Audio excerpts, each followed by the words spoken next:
C'est allé très vite. Un entretien préalable et dans les 24 heures, une lettre de licenciement économique.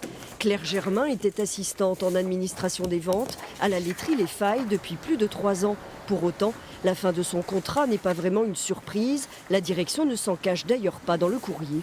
Depuis 2017, le résultat d'exploitation de l'entreprise est négatif de plus de 2 400 000 €. L'usine est vieillissante, les locaux sont vieillissants, les machines sont vieillissantes. Il y a déjà la production du lait UHT qui est partie en Auvergne, la crème container pour les industriels qui est partie sur les montagnes d'Ausance, à Ausance.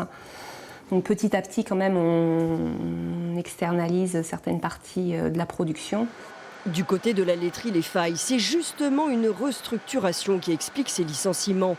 La coopérative se sépare de 3 services, le transport, la logistique et la gestion des commandes, devenus complexes et coûteux. Elle veut se concentrer sur son cœur de métier, la fabrication.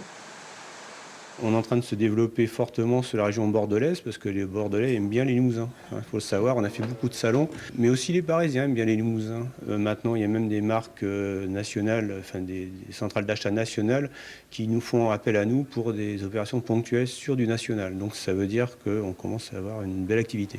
Leur obligation de résultat, une réactivité et une qualité irréprochables. Les investissements s'imposaient. Ce responsable industriel a été embauché pour ça il y a 6 mois.